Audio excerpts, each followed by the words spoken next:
Good evening. In Search of Hannibal is a graphic novel project. Set during the Second Punic War, it charts the invasion of Italy by Hannibal Barca and his attempts to defeat the Romans, and the rise and fall of his arch-nemesis Publius Cornelius Scipio, later to be known as Scipio Africanus. The project has been dogged, however, by great delays, and joining me in the studio is Nicholas Lloyd, the writer of the project. Hello. Thank you for joining us. And he'll be answering various questions that have been sent in by the backers of the project. So, what is your favourite colour? Beige? You led me to believe that this was going to be a hard-hitting interview. Well, I'll be ramping the questions up as we go. So, this project then, what's going on? That's not what I think of as a ramp exactly.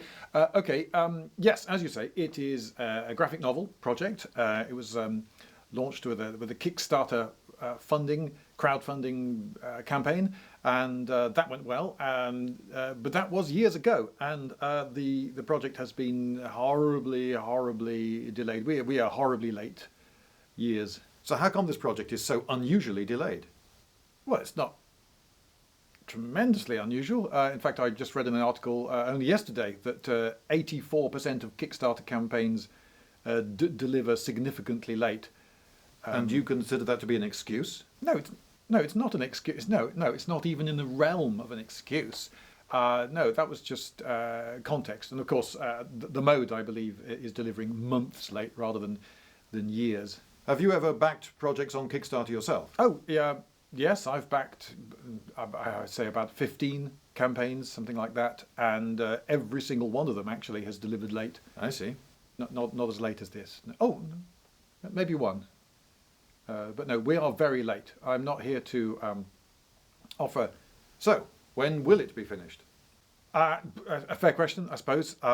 It's an obvious one that people will be asking. Unfortunately, it's also possibly obvious by this stage that it's difficult to come up with an answer for it. I keep thinking naively that, next month or whenever I'll get it finished, and then we'll hand over to Chris, and he'll be able to chug through the last bits of the illustration, and then it'll all be tied with a ribbon. Unfortunately, the last 5% of most projects ends up taking considerably more than 5% of the time.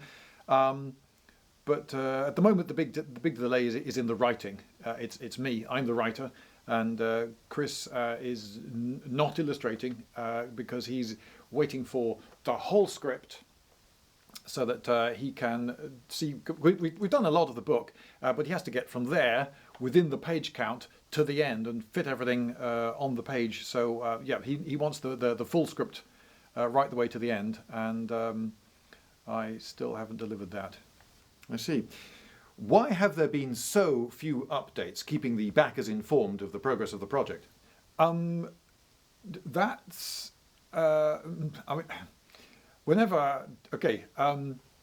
has done most of the updates, but whenever he's asked me for an update, I've given him one, but they reasonably quickly, although granted he asked for this one about 2 weeks ago.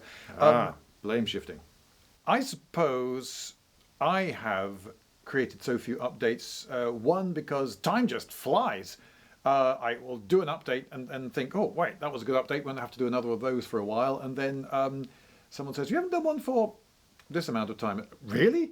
It never seems that long, but also I think embarrassment. John Cleese's character, the solicitor in A Fish Called Wanda, says that if you're English, the principal objective of life is to try to get through life without suffering any horrendous embarrassment. If I don't have something to say, I feel so embarrassed. If I can announce, ta-da, we've done this, we've this great new stage reached, we're coming forwards in leaps and bounds. If I can say something like that, then I'd feel good about giving an update. But an update that would read something like, hang in there, still working on it, sorry it's taking so long, is embarrassing to write and upload. So I suppose, time flying and embarrassment. Embarrassing, but still perhaps necessary. So is it in fact true that you have taken the backers' money and spent it all on swords? No. No, I didn't. But that sort of question is being asked on the web. I understand that.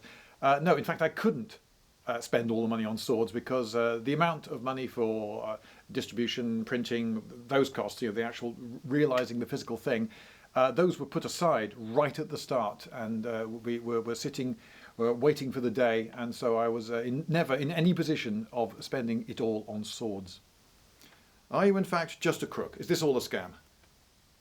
Well, what sort of answer would you expect to a question like that? Does anyone ever actually get caught out by that? A couple of years ago, I went to the USA, and they give you a form to fill in on the flight, and one of the questions is, in effect, are you a spy?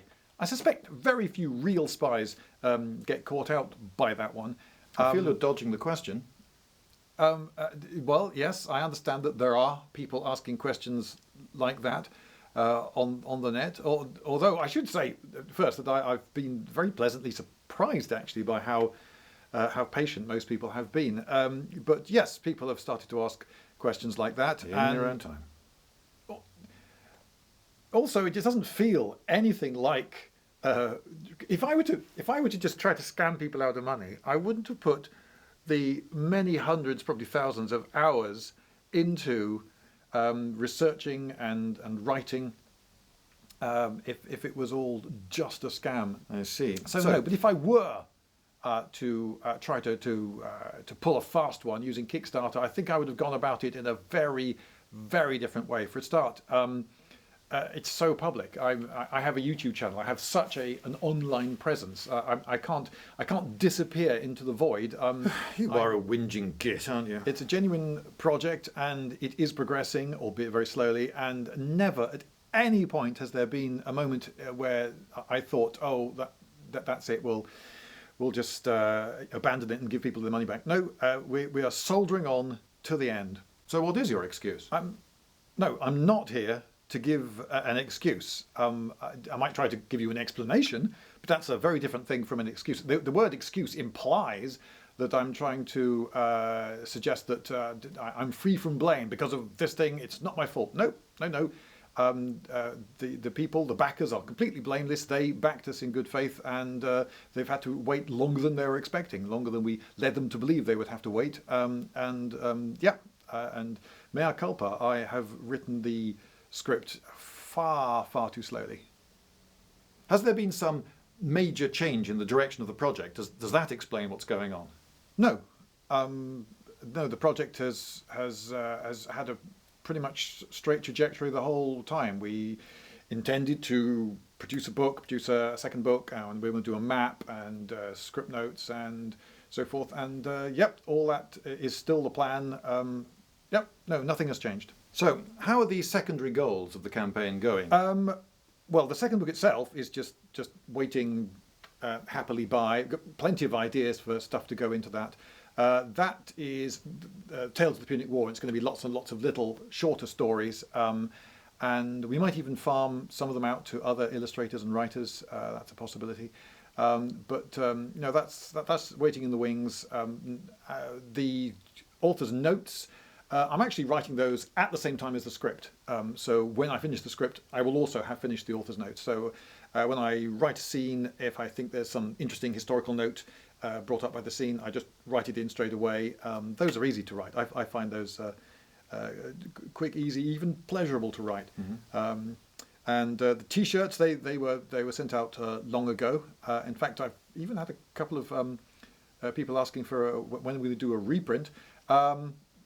The game. Now then, there is a game, a card game that was one of the stretch goals, and in the very early days I thought, shall I design this myself, because I like to think of myself as a reasonably good game designer, but then I thought, no, wisely I shall farm this out to someone else while I get on with the main task of writing the graphic novel. And I happen to know a game designer who's done a lot of card games, so I thought, great, I'll give it to her. And she came up with a card game, and she tried it out on various playtesters, and universal was the response that it was a pretty decent game, but didn't seem in any way connected with the theme. It didn't feel like a battle, didn't feel like a military campaign, didn't feel like a struggle between Hannibal and Scipio. It was just a card game. It worked fine with some pretty pictures of soldiers on the cards, but So that one got ditched, and then my friend came up with a second design, and I tried that one out myself, as well as various other playtesters, and I took it to my local club, and everyone played it, and everyone said, yeah, it's quite good. And this universal opinion of, yeah, it's quite good, just wasn't enough. So that design got ditched. So then I appointed my friend as a sort of overseer of a development project using the forums of Board Game Geek. And from that, eventually, after some while, stepped forward a terrific game design. Oh, actually, there was another game design done in Canada by someone who had a very mathematical approach. And he came up with a game that was solid, but apparently not fun. I don't know about that. I never played it myself. But anyway, now, sorry, leaping ahead, we do have a good game design. It's still being tweaked. It's I think we're on version 6 point something now, but already we're pretty happy with it. It ticks all the boxes. It has a good number of cards, because I don't like these games where you have to have massive cards and learn what they all do, and then you have to buy more if you want to win. No. This actually has fewer cards than are in a standard pack, which is good for printing costs as well, and needs no expansions. Everything's in the one pack, and it fits the theme really well. It uses the illustrations from the book really well, and it definitely feels like you're fighting a battle, and those battles build up into a campaign, and the battles have even got names. So you're fighting the Battle of Trasemene, and the special rules for Trasemene are this, that, and the other, which actually reflect historical reality, and so I'm very happy. So there you go. And perhaps I would have made that more of an announcement once if I felt that I had some better news with the graphic novel itself. Indeed, I delayed even telling Chris, because Chris is waiting for more script, and if I give him a tiny bit of script and, hey, the game's doing well, that embarrassment again. So I was waiting for a big chunk of script and the news about the game. Right. And the map? Oh, the map. I haven't started the map, but that was always going to be the way. We weren't going to even start doing the map until we had the book out the way. So that's part of the plan. What about the COVID-19 pandemic? Has that affected you at all? Does that explain any of the delay? No, I would say the pandemic has played such a trivial role in the delay that I would ignore it. No, it's not really. No. I see. So why haven't you used a project manager? If you got a project manager in, wouldn't things have moved faster? Oh, I have. Oh, you have? Yes. Oh, really? Yes, for some while. I've got a project manager he's based in Germany, because we believe on this project having people widely spaced geographically. Yes, so I have a Canadian project manager based in Germany, and he rings me up and sends me the odd email and so forth. So this project manager has helped a lot? A moot point. Yes, when I initially engaged him, I'd hoped that he would say, right, okay, Lloyd, from you I need this by this time, and Chris, from you I need this by this time, and then we'll put these two things, and it'd be like link by link, zipping up a zip towards the end, and this would be good. That didn't happen. Why not? And I was also hoping to solve the mystery of exactly what was happening at the other end of operations, but no, never did. So he was of no use at all? No, because he has been useful, because he's been expensive. All the money that has been spent paying the project manager to project manage has been coming from my personal pocket, not from the project's pocket, not from Chris's, but I've been paying him the whole time. So Chris knows that the longer this project goes on, the more it's costing me. I haven't actually done the sums, but I imagine that what I've spent on the project manager has probably near enough wiped out my personal profits on this venture. Trying pathos. But I'm doing this partly, well, largely, perhaps largely out of the love for the project. It's a wonderful thing. It's I will have written a book, and it'll be about Hannibal, and I like to think it's reasonably good. It's an unusual reason for a project manager, but Yes, he is my hair shirt. He is proof, I suppose, that I'm taking this seriously, because it's costing me money. Well, that's a form of justice, I suppose. So, how much time do you spend on the project? Well, I haven't been logging the hours, but probably a lot more than you think. Vague. Way back in the day, I used to make 2 videos a week, and then this project started, and the number of videos has been going down and down and down. And now I'm making the videos that I need to make for my sponsors, but not much more. And so this means that I clear the decks, and so I get most months free to work on the project. Now, of course, I have some distractions. I've moved house, for instance. That was a bit of a big distraction. But let's say half of every month, something like that, I've been working on the book.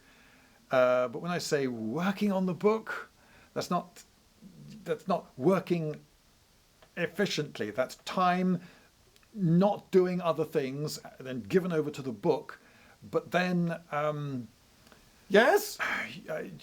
when you're... I mean, I've heard of this thing called writer's block. I don't know that I've got that.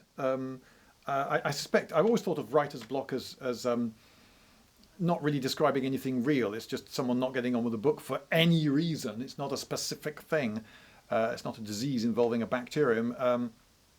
But I do find myself staring at the page, reading back through the last several scenes that I've written in order to get back into the mental space, and then realizing, oh, actually, there are a couple of tweaks I can make to those scenes, and so I make those tweaks, and then I feel I've progressed, even though I really haven't. And then I will, line by line, squeeze a small scene out, perhaps, and then think, oh, right, okay, phew. And that scene would now lead to this scene, perhaps, and then I start writing that scene, and then I realize, no, we don't actually need this scene, do we? And I go back and delete it, and that can be quite dispiriting. The next day I do something else. So you're being distracted by lots of other things, are you? No, I've been getting nothing else done, and that's actually that dates right back to the beginning of this project. I used to paint wargaming figures and make models a lot, and that came to pretty much a halt at the start of this project, and I haven't got back to that hobby.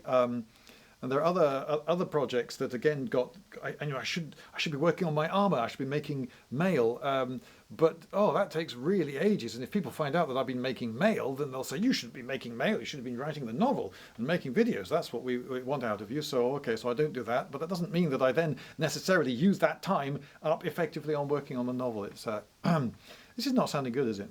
No, it isn't. I think if you just show a bit of gumption and write the damn novel. So do you have a feeling of just living with this project constantly then? Or do you forget about it? Every day I am acutely aware of this project, and yes, it's been hanging over me like a grey cloud or sword of Damocles, yes, but being conscious of it all the time doesn't seem to help. And is that all? I think it. Now, I haven't done a PhD, but loads of people I know who have done PhDs tell me that when you're doing a PhD, you get nothing else done because you should be working on your PhD. So if you do anything else at all, it's shirking. So you don't do that.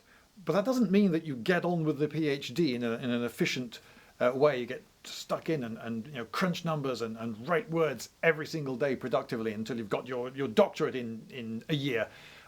People tend to spend years and years getting their PhDs because... Is this relevant? Are you actually going to ask me any questions about the book? Yes, all right. We have some of those. The characters, for instance. You say you've been living with this project day to day, so have you come to like the characters that you're writing about? Oh, do I like them?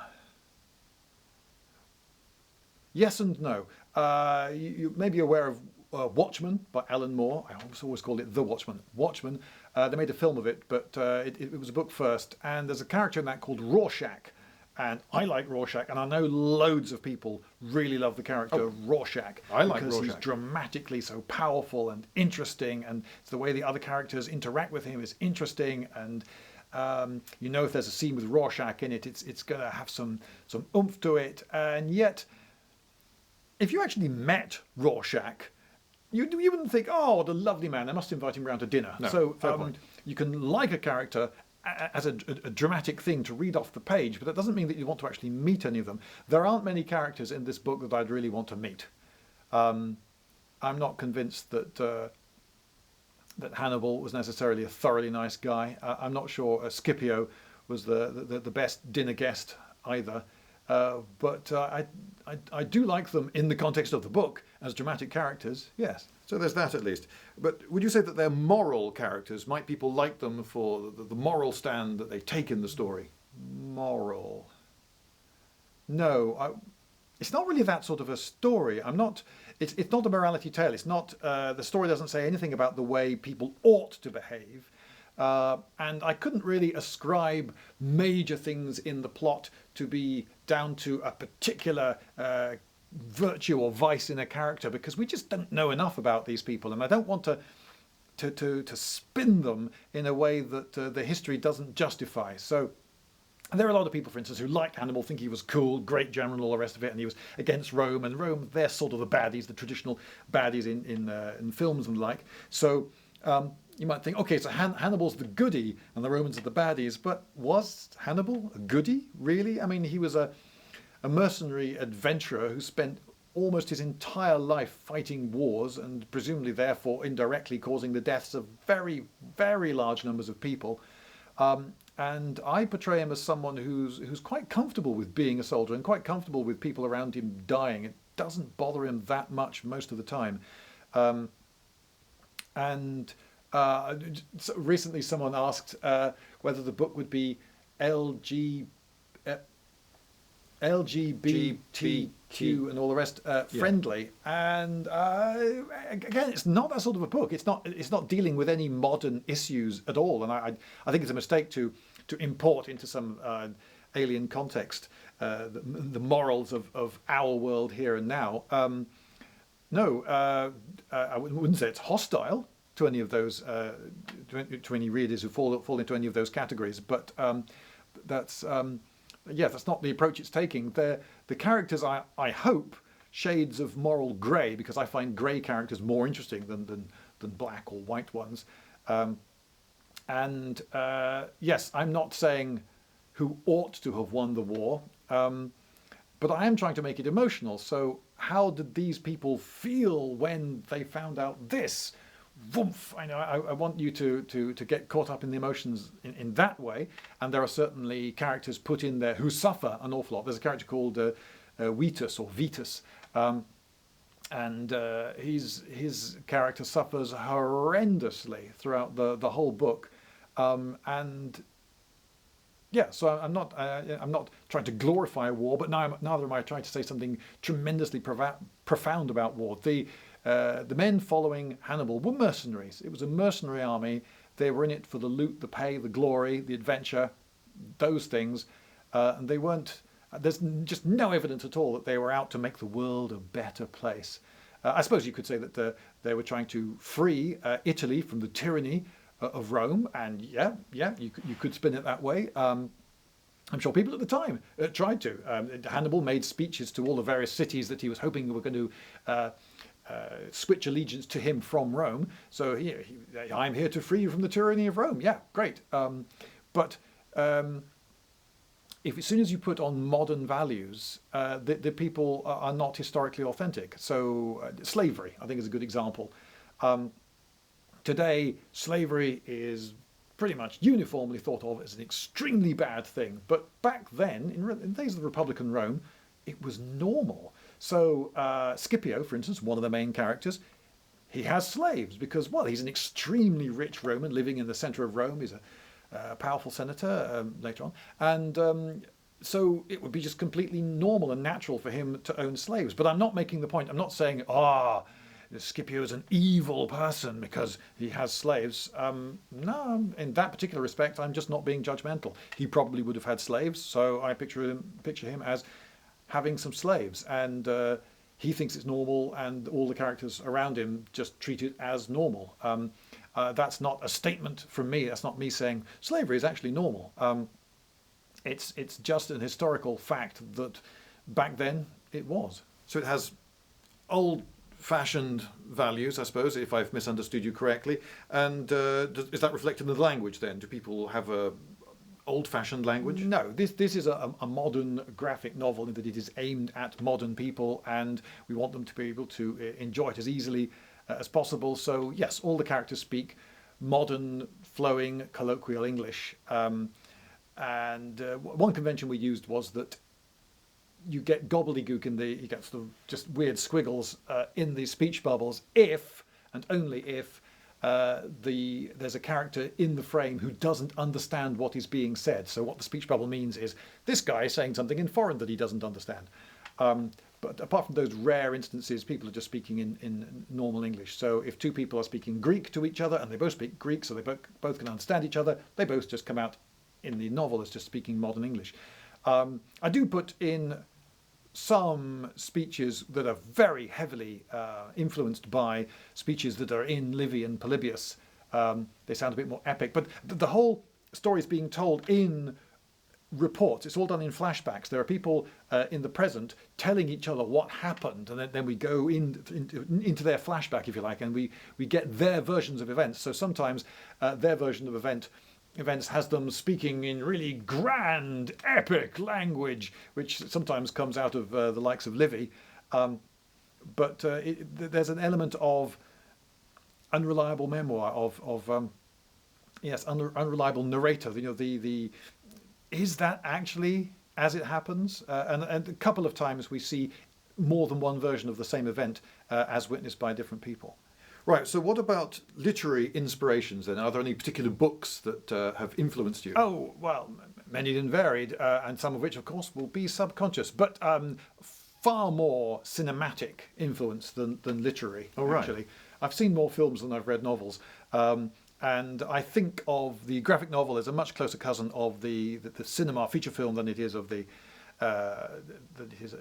novel. So Lawrence of Arabia, Dr. Zhivago, A New Hope, what else? You Only Live Twice, Gone with the Wind, and others. These are films that I've referenced. Sometimes when I'm writing the script, I actually say, it's like that bit in that movie, blah, blah, blah, so that Chris has an idea. Oh, so there's a tiny bit of Reservoir Dogs.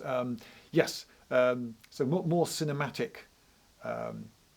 More cinematic. So if they were to film this one day, what actors would you have in it? Oh, well, when I was young, I always wanted to have John Le Mesurier in a film. I can't now because he's dead. Can't have Roy Kinnear either. But you know, in a fantasy world, I'd have had those. I would have had John Le Mesurier as Fabius, I think. They're various actors. But actually, if this were genuinely made for the screen, I quite like very talented non-famous actors.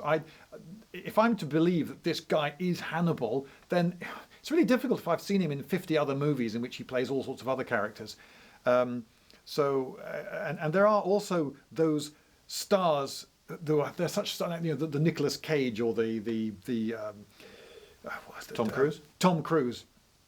It doesn't matter how well they act, if they act at all, but I can never see them as anything other than that actor. So it doesn't matter what Tom Cruise is. It doesn't matter how much makeup they put on his face, what accent he puts on. To me, I'm always, 100% of the time, very conscious of the fact that that is Tom Cruise, the actor. For me, he never becomes the character. Don't know why. Some actors are like that. Some actors just aren't. Some inhabit the character, and even though they are very familiar, I accept them as whoever it is that they're meant to be.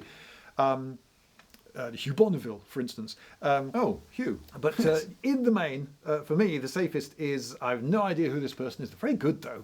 So, yes, let's give some newcomers a try. Right. So you're telling an historic story historically accurately. So does that act as a straitjacket, or do you feel that you've still got lots of creative freedom? Oh, no, I've got a huge amount of creative freedom.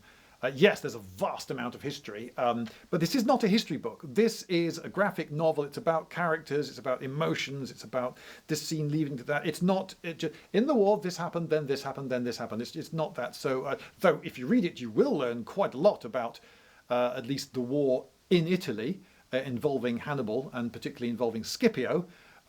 But you'll learn next to nothing about what was happening in Sicily or Greece or Spain or other places. There's just too much war. I mean, even if you confine yourself to just Hannibal's invasion of Italy, that's something like 15, 16 years he was there. And the war went on a fair bit after that, you could argue. And when exactly did it start? Was it a continuation of the First Punic War, which is something you could argue? Yeah, there's way too much history to put it all in, but there's quite a bit. But that's not really what it's about. It's about characters and emotions and journeys of characters within the story. So yeah, it's much more novel-like than history book-like. I'm starting to forget what you asked me now. Oh yes, by history. The history. Well. It's a springboard for creativity, but of course there are a number of scenes that I have completely, not constructed from nothing, but I've made them up. But the situation is one that is reasonable to guess at. So, for instance, there is an officers' meeting, and they're sitting around a fire where there's a barbecue, and it's a bit like a picnic. Because, if it's a nice day and you're having a meeting and some people have got to be elsewhere later on, so they're going to want plenty of daylight left, you might have a lunchtime meeting, and why not have it around a barbecue while you're at it? And exactly how people argued the point, how did people talk to Hannibal to his face? We just have to guess. So yes, all the details I can make up. So then I'm free to make them dramatic in the way. So when I get one character drunk and he stupidly lets something slip and someone gets angry and annoyed with someone else, that's just made up. Right. But it's a situation that is presumably a reasonable analogue of something that's very likely to have happened. So it doesn't go against the grain of history. They all go with the grain of history, but I'm making them up. Right. Have you reached your favourite part of the story? No, I still haven't got to the end. Oh dear. I think that will be a wonderful feeling of, phew, I can't wait to type. And they lived happily ever after. They didn't. Right. With perfect hindsight, what would you have done differently? Oh, that's a good question. Well, in terms of the artistic decisions, I don't think I'd change anything significant. The characters we've chosen to focus on, the bits of the war we've chosen to focus on, the storytelling method, though it is horribly complicated to write, I think is working with all these flashbacks and flash forwards. So artistically, no, I'm going to say that I wouldn't change that. But in terms of working method, I really hope I could have come up with something a lot better. I've written joint scripts before with my colleague Fraser Charlton, for instance. I wrote Cyberpunk Netrunners from Beyond, I Can't Believe It's Not Murder, and The Adventures of Stoke Mandeville, Astronaut and Gentleman. We specialised in works with very long titles, and they were all comedies, though. And when I suggested to him that we work on a novel or something serious, he said, no. And when I write my novel, that's my thing. That's my I want that to be mine. And when I'm doing serious drama, it's got an edge. It's got you put yourself into it. You've got a point that you're making. It's not just comedy where you're just having a laugh. But in terms of productivity, maybe I would work better that way. So maybe if I had huge amount of budget, maybe I should be like the showrunner, and I should have a team of writers, and I should sit at the head of the table, and I could just throw out ideas, and they throw stuff back, and I veto things, and then we improvise a few scenes between us, and then we go and write it up, and then boom, boom, boom. Maybe that's the way I should be working. Maybe I'll be good at that. There's a role-play game I play called, unfortunately it's called Hill Folk. It should have been called Drama System. And in that you improvise scenes between characters, and it's very much like that style of writing, with the writing team around the table. Sounds a bit American. So maybe, we should I should make that happen one day. And but then you could say, well, it's not entirely your project. And because one of the things that's satisfying about this novel is that it really is all I really did write it all. So that will be very satisfying. But as I say, I have a certain psychology which doesn't seem to be suited to working in this particular way. I've written other scripts, and it was important to me that they be good, and I wrote them a great deal faster than this one. Although this one was being set in stone because Chris was drawing stuff and it was becoming unalterable, which was I suppose possibly puts a little bit more pressure on me to get everything I send to him has to be absolutely right. I have to be completely happy that it's going to be turned into graphics. So I suppose it means that I can't just I'll rush past a scene and I'll sort it out later. I've got a word processor, we can delete it after the event because no. Yes, working method, that would have to be different. So, what has taken you so flipping long? Well, I think we dealt with that. Well, I'm not sure. You've touched on it, certainly, but I don't know that you've necessarily really got to grips with a good answer for that question. Well, no, there have been lots of little delays in the past, but they're in the past now, and the research, yes, did take a lot longer than I was expecting, but again, I did the research. You've said that. A long time ago. No, it's that I now am writing it so flipping slowly, and You've said that as well. if I knew exactly why I'm writing it so slowly, then presumably I wouldn't be writing it so slowly. So it's a bit of an unanswerable question. But the procrastination monkey does seem to be strong in me. I find that when I work with other people, when I worked at a television studio, when I've worked in groups of people, for instance, better example, actually, when I worked on an animated film called Peter's Christmas Present, there were 36 of us, I think, 36 animators working on that film, and 6 of us did 90% of the work, and I was one of the 6.